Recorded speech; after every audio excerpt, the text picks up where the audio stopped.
Hello, and welcome to the Skillful podcast, where we explore DBT and RODBT skills to help you reduce emotional suffering, improve your relationships, and become more present in your life. I'm your host, Mariel Berg, a psychotherapist at the Bay Area DBT and Couples Counseling Center.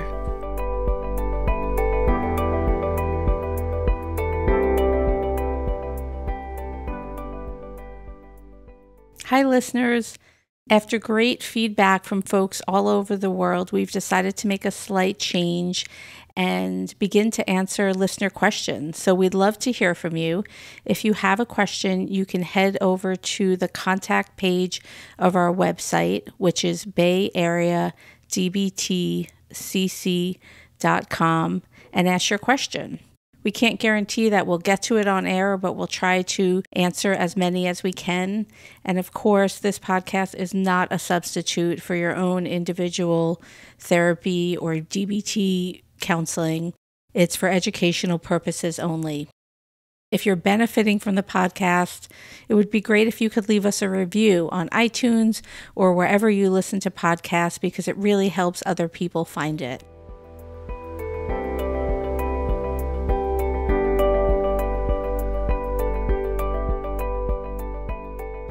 So welcome again, Ed. I'm looking forward to us discussing accumulating positive emotions in the short term today. Yes, a very exciting skill.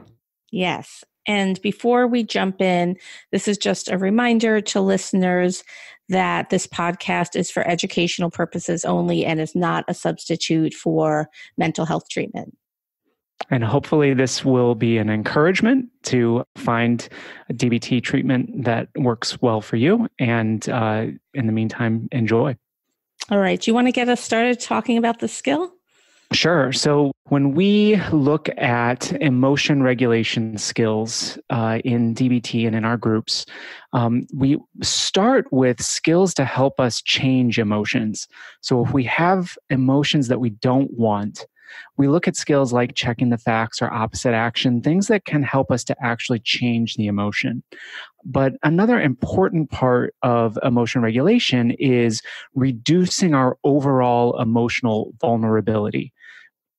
Also increasing our emotional resilience. And there are skills that help us to, on a daily basis, increase that emotional resilience, our ability to handle things that come up, reduce our subjective units of distress, as we talked about when we were talking about distress tolerance, so that when stuff comes up, it's not so quick to overwhelm us. And we have a little bit of breathing room to figure out, okay, what skills might I be able to use here? So the first skill that we look at for reducing emotional vulnerability, accumulating positive emotions. So putting some effort into building positive emotions on a daily basis and also on a long-term basis. Yes. And when I first learned about this skill, I was skeptical. Mm-hmm. I thought, well, people have real problems that we see. How is this going to help? But over time, I've come to really appreciate the skill. And I think I had such a negative reaction initially because it's a skill that I feel like I need. And whenever we teach this in group, it's a great reminder to myself of how I struggle with this and how valuable it is when I can incorporate it more into my life. And I think this comes up for us a lot in our groups. This skill is about doing kind things for ourselves, taking time to do things we enjoy as a way to build our emotional resilience. And I think that a lot of people have a real resistance to that. We've learned and then kind of had that reinforced over and over and over again that we don't deserve to do kind things for ourselves. The thing that comes up a lot, and this is kind of my angle on this, is for my own personal life, I have to earn doing positive things. So I can't have anything on my to-do list before I do something positive for myself. which there's never an end to the to-do list. So there's never a time for me to do something positive. And that, even though I've done this work for a really long time, that still can come up of like, oh, I should really do some hard work first. I should do something quote unquote more important first. And then I can get to doing something kind or something that I enjoy.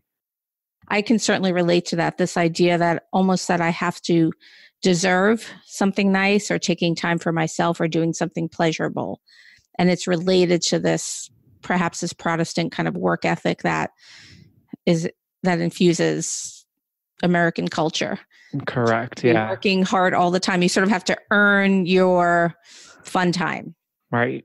This is, accumulating positive emotions is a skill in DBT. So that's like, if we talk about this in group, like if you need to frame it as hard work, this actually is hard work. So, and especially if we're not allowed to do nice things for ourselves, then yeah, this is really hard work. So it is. Yeah. I like that twist. If you want it to be hard work, it actually is. It is hard work. Right. And again, I think that it really is the heart of this skill is the idea that if we do positive things that we enjoy on a daily basis, on a regular basis, that really increases our overall emotional wellness. And sometimes I know in my head, I do this little switch, which is helpful, where I'll think about doing the positive or pleasant thing, not as a reward after the hard work, but as a precursor, as the thing I need to do or the things I need to do that will help me have the most kind of productive, effective kind of day I might want to have. Right. And for me, as a chronic procrastinator, which in our DBT terminology would be fairly a judgmental statement, there's not a lot of description to that. And that is the label I have taken on myself. I have one of the strategies for getting things done if you struggle with procrastination is to give yourself a reward after. And one of the strategies of accumulating positive emotions that tends to go over really well and be really effective in our groups is do the positive thing first as a building block to doing the things that you don't want to do. And for me, that really goes against the grain and is often much more successful. Yeah. So it really flips it on its head. Right. Do the positive thing first. Great. Yeah. Let's go a little bit more into some of the common objections or barriers that come up for people. And then maybe we'll talk about the different categories of positive or pleasant events that one can do, which is sort of endless. But we can at least talk a little bit about it. Maybe we'll jog some people's memories of things they like to do that maybe they've forgotten about. Right. So first and foremost, as we already talked about, this idea of deserving is a big one that can get in the way, or I have to earn it. So you keep putting it off. It's sort of like a moving target. So I think what we say in group is that's not effective. So to try to work on quieting some of those voices that say that you have to earn or you have to work really hard to deserve nice things in your life. I think for anyone who has been abused or neglected as a child, or mistreated in any way, purposely doing nice things for yourself can be very evocative because it's sending yourself the message that you matter, you're worthy of care, you're worthy of gentleness and kindness.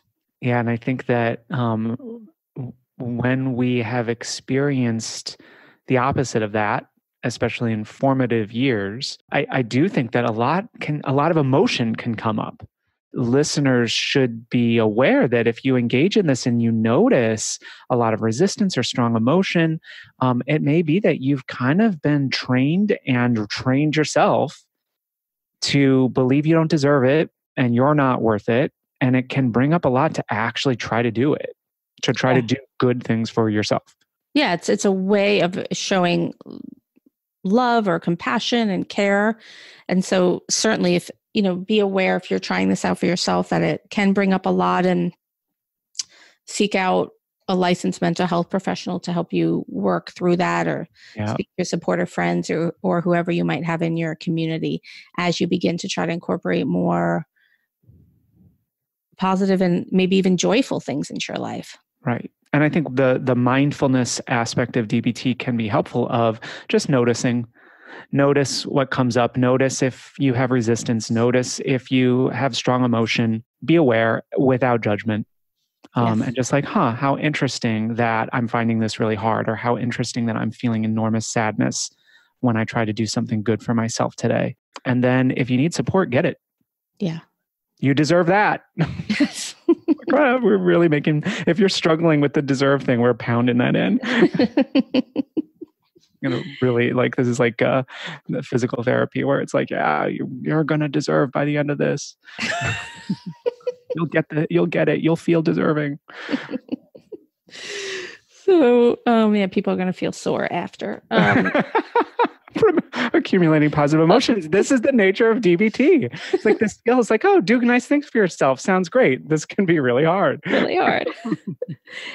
Another thing related to what we're talking about is that for some people, feeling positive emotions can be super challenging. There can be a fear that if they feel good, that it means like the other shoe is going to drop or something terrible is going to happen. So there can almost be like a phobia of feeling the more positive emotions. Yeah.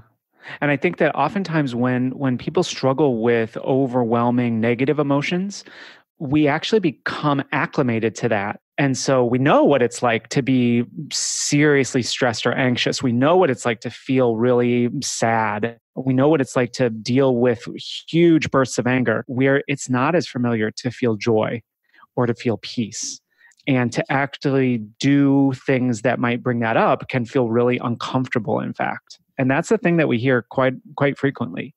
Yeah, that this is unfamiliar, and its unfamiliarity is uncomfortable. I don't know who I am, how to be in a place where there's more pleasure or soothing or joy in my life. Right. Similar to what you said a few moments ago, bringing in the mindfulness piece, the part of you that can witness all this can be really helpful. So you can notice, oh, this is hard for me.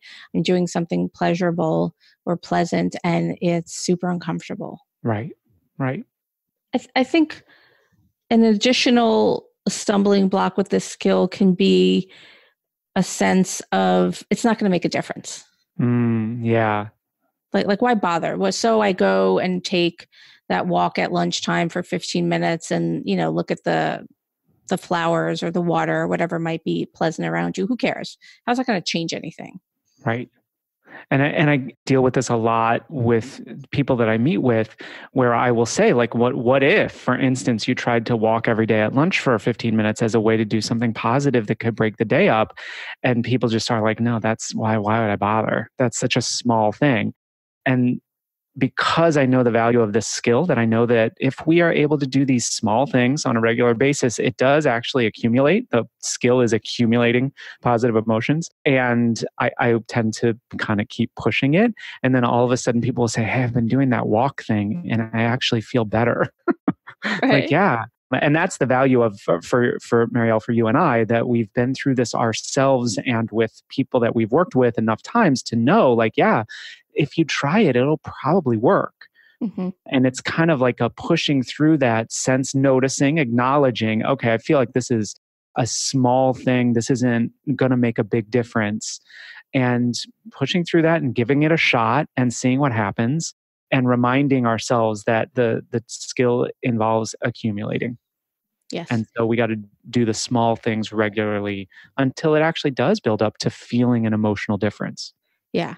And so you don't get a reward as quickly, which feels a bit strange to say, because ideally you're getting the reward of the positive feeling of doing whatever pleasant thing that you did, like that walk or enjoying your favorite hot beverage.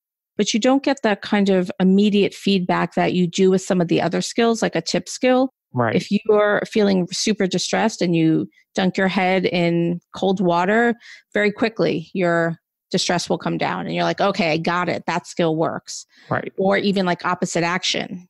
Right. If you can identify your emotion, like if you're feeling scared and then you approach what you're scared of, you get feedback pretty quickly, like, oh, this is actually helping bring down that fear. With this skill, it's much more like a, pennies in the bank. It accumulates slowly over time. Right.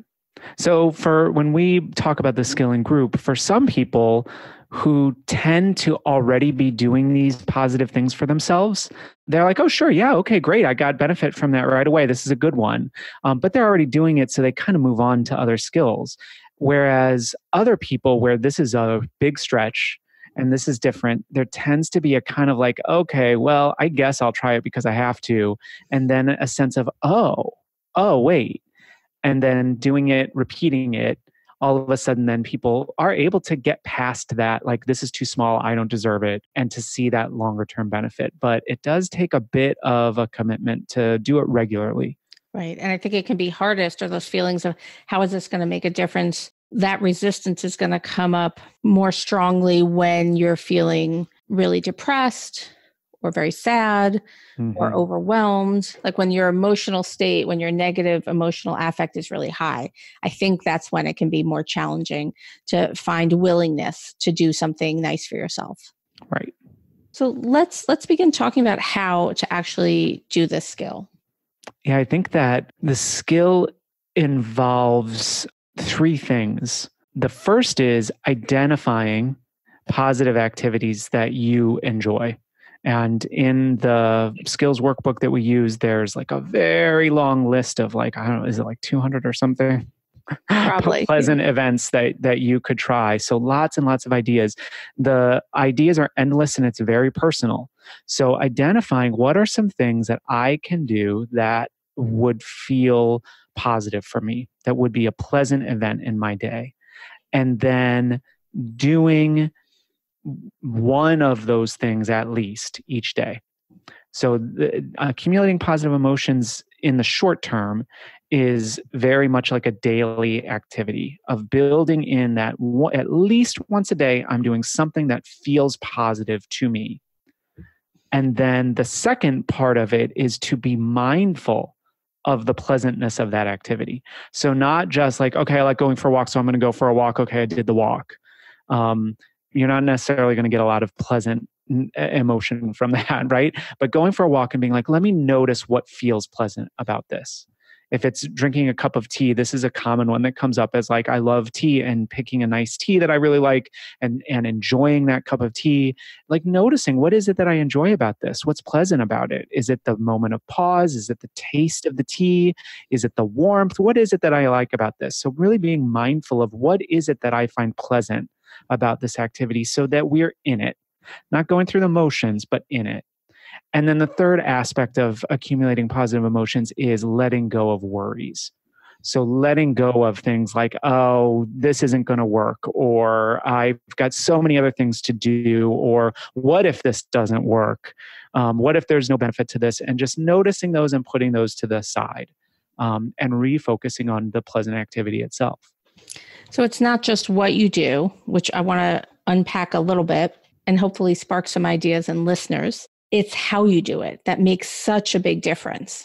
So I'm sure some listeners have had the experience of doing something that quote unquote should be pleasurable or fun or joyful or creative, and you're doing that activity. You could be on vacation or something that you were really looking forward to, and your mind is somewhere else. It's on a work problem or a conversation you had with a friend that felt uncomfortable, or it's what you have to do when you get back, when you get back from vacation, thinking about the past or worrying about the future. And so you're not present to that experience. Right. So this is a big piece of the skill, is the quality of attention that you bring to it. It makes all the difference. Yeah. So doing something that you identify as pleasant, not what you think you should think is pleasant or what other people have told you should do. This comes up a lot of like, oh, people have been telling me that I should go for walks, but I hate walks. Right. Then don't go for walk. walks, right? What do you like? And again, this is a huge, and we'll get into this, this can be a huge barrier for people, is like, I don't know what I like. I don't know what's pleasant for me. I haven't paid enough attention to that. For the purposes of this skill, it's like picking something, doing it, and doing it mindfully, being in it. Not in the past, not in the future, not in the worries, but just really be in it. Yeah.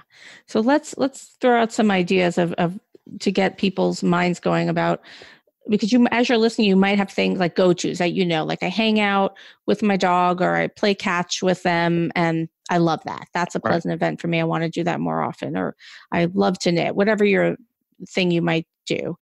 but I think it can be useful for listeners who maybe don't know what they like, but also even for people who kind of have a sense of what they might like to do, to spark new ideas, because there might be something that you forgot about or something that you're curious to try.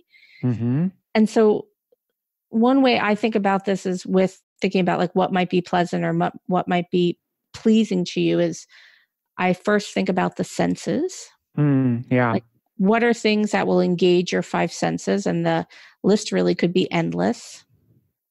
So things that are pleasing to see, a sunset. I love water. I think many people do, greenery, hills, flowers, whatever might be around you and accessible. My thing that somebody recently showed me a picture, and I like the green trees against a blue sky is like just like really evocative for me. And so anytime I see something with green trees and a blue sky, I'm just like, oh yeah. Right. And so that's what I would be looking for on the National Geographic website. But again, I think it speaks to this idea of like something that's pleasing to look at, and then looking at it and enjoying it. Yeah. Yeah. And so we sort of got into nature as we're talking about this, which is such a source for so many people of self-soothing and a place where you can find pleasure. And we know that we have listeners all over the world. So whatever is available to you where you are that is pleasing in nature, that's something definitely to think about. And so many senses can be engaged in nature. So we got on this and talking about seeing or visual. Right. But when you're in nature, there's, what you smell. Right. There's the quality of the air around you. Right. Right. What you hear. Yes. And I think in terms of senses, like music is a big one. So listening to music that you particularly like. I know I use this one a lot of like listening to something really inspiring, like searching for a song I know that feels inspiring to me.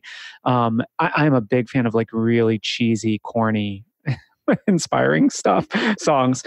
So doing that, listening to something that's energizing, to think about like, oh, what do I feel like listening to that would feel good right now? And I do this pretty much every morning. I'll listen to one song at least and kind of go through and listen to stuff. I'll put like my music on shuffle and just see what comes up. But listening to music can be a big one. Yes, absolutely. Taste. As we go down the senses, obviously. And so savoring, a drink you love, you talked about tea, coffee, whatever, a small amount of some food you really enjoy, or just, a satisfying meal. Right. Like I love chewing gum. So and again, one of the things I found is with these accumulating positive events is we can train ourselves to be soothed by them as soon as we do it. So just having one piece of gum and chewing it for a couple of minutes is just like, what a refreshing break. Yeah. So it's like, like doing something like that engages your sense of taste. And then over time, it can be something where it's like, I want a piece of gum. That would feel really pleasant right now. So it's been like coupled in your brain as... Totally. Yeah. Totally. And then we talked a little bit about our sense of smell. I know that in terms of nature, but this is one I use a lot. So I love like scented lotions and some scented candles and aromatherapy. And I know I gave you, Ed, an aromatherapy stick once. And I think you were like, why are you giving me this? I'm like, who doesn't want to put lavender on their wrist? That's something actually, that and so my thing with that, I'm like not a put it on my wrist kind of person, but I will take it out and I will smell it once in a while. Right. Where I'm just like, oh, you know what? What about that thing? And smell that rich smell. I enjoy like going into a store if I have a moment that has scented candles and just go through and take a couple of minutes to smell different candles. If I happen to be walking by a store, take a moment and smell scented candles. And just that moment can be pleasant. Yeah. So get creative as you're listening to in terms of what might be helpful for you. And then the last sense I want to talk about is our sense of touch. So, soft fabrics or blankets, or of course, if you have an animal that you can pet, hugging someone you're close to. So these are all getting your hands in the dirt if you garden. Right. And so like there are so many things that accentuating your senses. So for instance, if gardening would be a pleasant event for you to like really notice the sense of touch as you're doing your gardening. Notice the smells as you're doing your gardening. Notice what you see to like engage your senses as you're doing these things that you like. Yeah. So I think about, as I said, like senses, and there's so much overlap here, but then I also think about in terms of pleasant events like creativity or hobbies, however people want to think about that. And these kind of pleasant events might take some more planning. If you want to paint or draw or write or make music, that might take a little bit more planning than going to get your favorite cup of coffee midday or taking that walk midday. But Right. these are also things that you can add to your repertoire of pleasant events. Yeah, I think that people will often talk about things like knitting or sewing, playing a musical instrument, basically hobbies that people have developed that can be really pleasant and relaxing. Maybe a bit of a stretch, but also relaxing is kind of a cool thing where it's like, I have to kind of think about this, but it also feels relaxing. Any of those types of things is definitely something to keep in mind. Yeah. And I think that oftentimes when people are doing those kind of hobbies, they're not thinking this is adding to my emotional resiliency, but it absolutely is. Right. So I think another category to think about is doing things with others. So making plans with someone, texting someone, calling someone, thinking about reaching out to people that you care about can be a pleasant activity. It can be really simple. Just sending a quick text to say, hey, I'm thinking about you, can be a nice thing. Participating in activities, people talk about like organizing a game night or something like that, like those kinds of things where we're doing things with other people. Sometimes that's a barrier of like, oh my God, I got to plan this out and I got to reach out to people. So, start with whatever's doable and workable. And if it's like, oh man, I love playing Yahtzee. I want to organize a Yahtzee game with people, go for it. Do people still play Yahtzee? Marielle, I still play Yahtzee. Cat is out of the bag. Okay, now we know. Anybody who is listening to this who knew me back in the day, at what point I was so into Yahtzee that people gave me headband and wristband with Yahtzee dice on it. So I should drag those out. That's great. I love that. So like board games, we didn't talk about that. Card games. I mean, the list is endless. We could go on, but I'm hoping that this will spark some people's ideas or memories. I remember one group I was leading, a skills group, and it happened to be all women, young women. And someone mentioned in the group, like experimenting with makeup. Right. And the group members got really into it. Like, oh yeah, I really enjoy that. So whatever works for you. Right. I think thinking about simple things can also help. So for instance, just taking a moment to laugh, like to just, even if you're faking it, like just laugh for a minute, taking a moment to think about somebody that you really care about. Take a moment to remember pleasant memories. And so you had talked a little while ago about planning pleasant events ahead of time. So This is something we definitely recommend to our group members, that just as you would put, do laundry or finish this work project on your to-do list, put your pleasant events on your to-do list too, those are also non-negotiables. When we go over this skill in our skills group for that week, the practice is to plan one pleasant thing each day and do it. And oftentimes people will say, I'm keeping that up. I'm continuing to do that, of like go through the week ahead of time and say, okay, what's the pleasant thing I'm going to do each day? And maybe I don't do that pleasant thing, but I'll do something. And it really does build the routine of doing one nice thing for yourself each day. Yeah. Let's talk just a little bit more about some of the things that we didn't mention earlier in this episode, some of the barriers, because I'm thinking about, okay, so when folks plan out what they're going to do, so there's all the things like I don't deserve it, or it's not going to make a difference.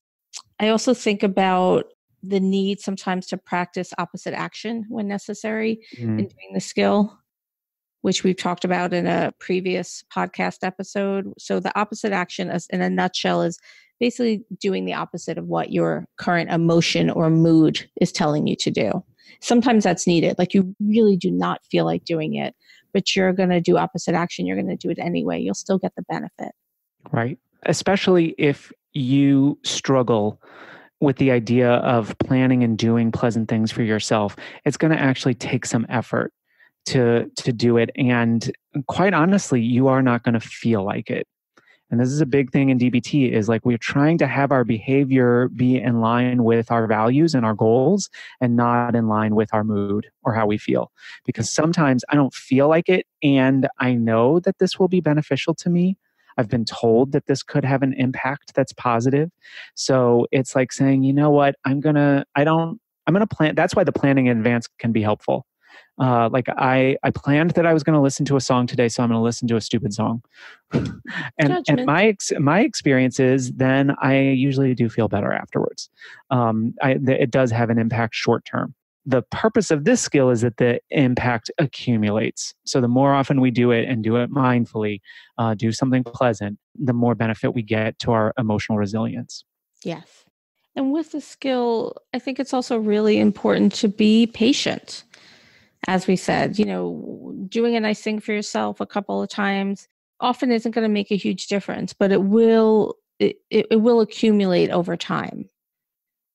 So be really patient as you begin trying to incorporate this into your life. I think this is one of those dialectical moments of, be patient with yourself in the process and try to do it. Right. It's worth the effort. Absolutely. And so that's where I think that this skill can be really powerful for people. And almost always when we talk about it in a group, people are like, okay, we're going to spend a whole group talking about this. This seems like something really simple. And they find that it's more complicated than they necessarily thought. And actually the impact is greater than people imagined.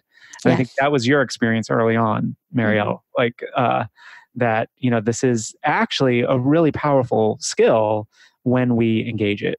Yes, regularly. And then let's review briefly the mindset that we want to bring when we're doing the pleasant event. So being as mindful and aware as possible. So in the present moment, letting go of worries. This is really key. That's it. That's the heart of it. Do the pleasant thing mindfully in the moment, putting worries and judgments to the side. Yeah, that's it. Thank you so much for chatting with me about this skill today. Yeah, thank you. Good luck, everybody. Enjoy. Thanks for listening to today's episode. To learn more, or if you're in the Bay Area and want to get started with therapy, you can find us online at bayarea.dbtcc.com. That's bayarea.dbtcc.com.